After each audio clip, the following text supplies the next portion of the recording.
De retour dans l'Africa Newsroom, Monsieur Souka, écrivain, est toujours avec nous, ainsi que nos éditorialistes Malika Cher et Daouda Talé. Tout de suite, c'est le dossier du jour.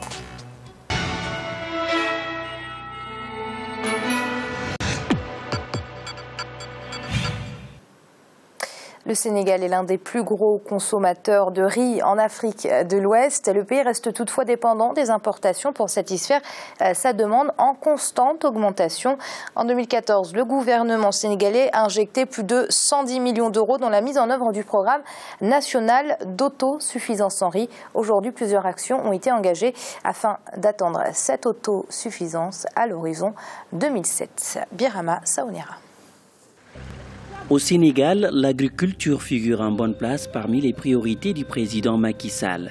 Depuis son accession à la magistrature suprême le 25 mars 2012, la problématique de la relance agricole s'invite à tous les débats. Aujourd'hui, les autorités accélèrent la cadence pour une souveraineté alimentaire.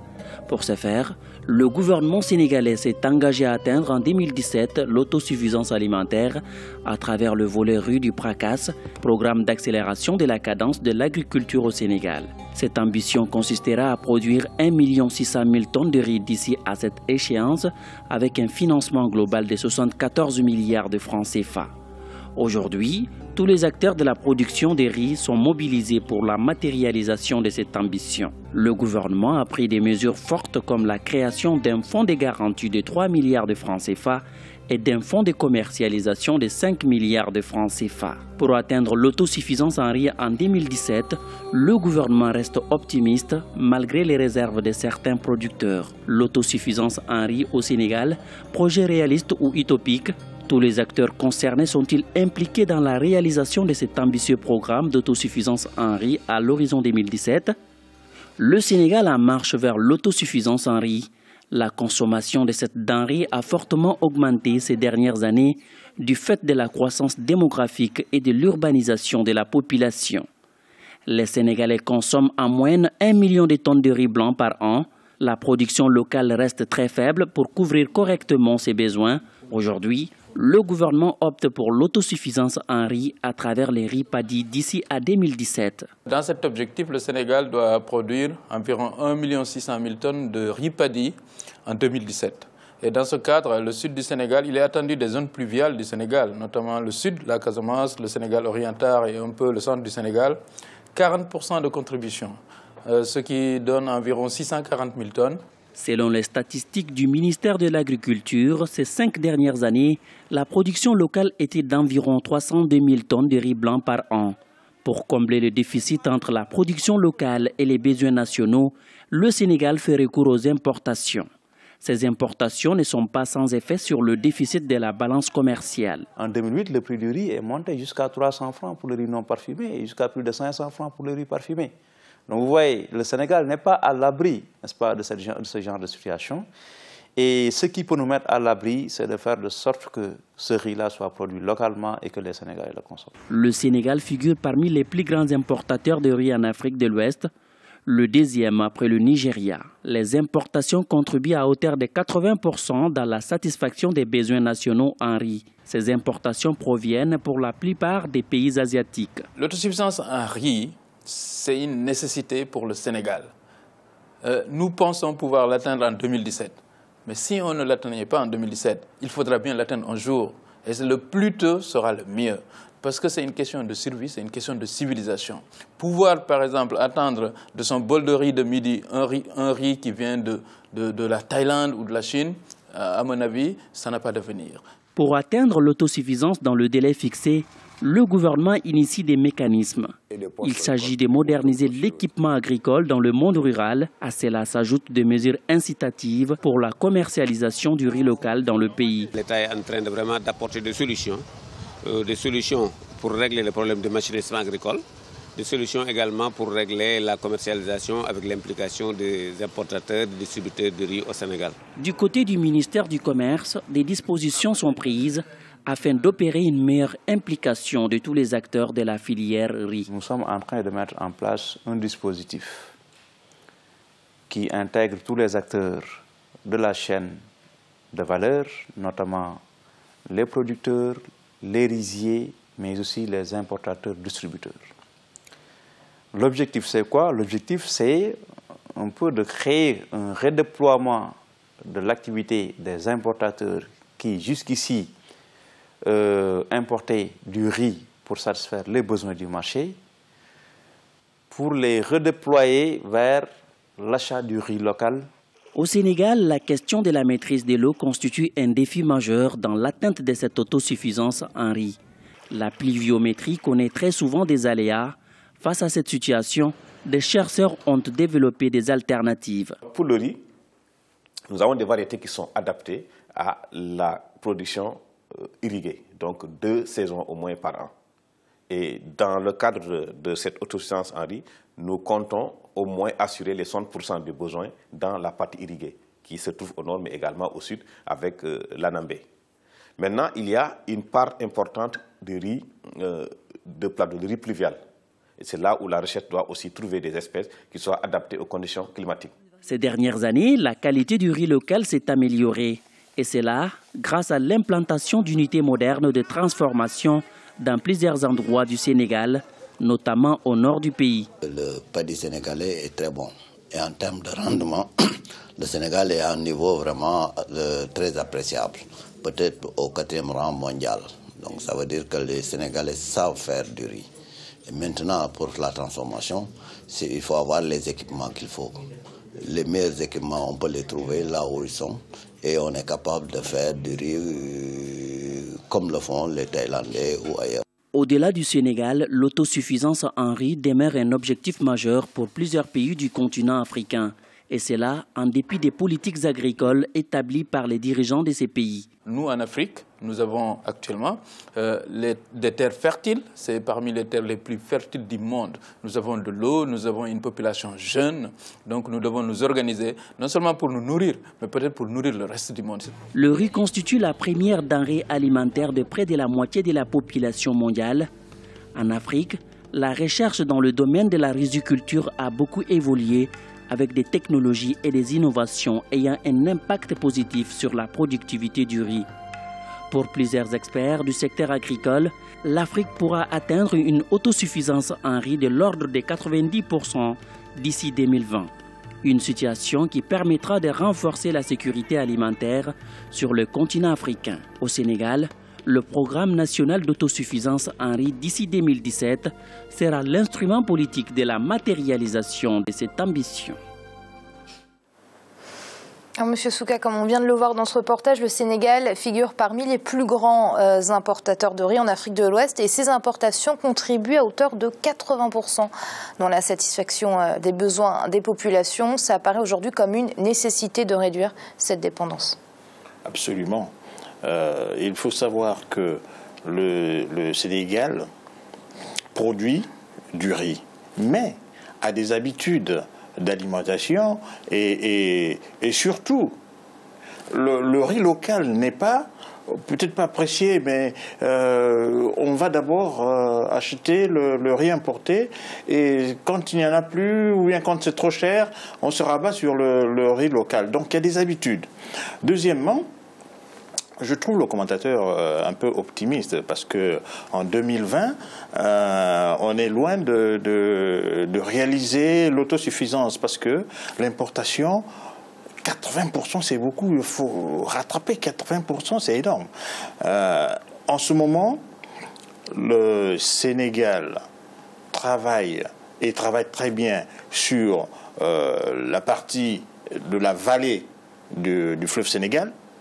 La Casamance, ils font certes du bon travail, mais malheureusement, il y a des freins. Voyez-vous, le gouvernement d'Abdoulaye Wade faisait des plans, plusieurs plans, qui n'aboutissaient pas. Aujourd'hui, on a changé, le gouvernement a changé de méthode, arrive à proposer des plans, à financer et à exécuter.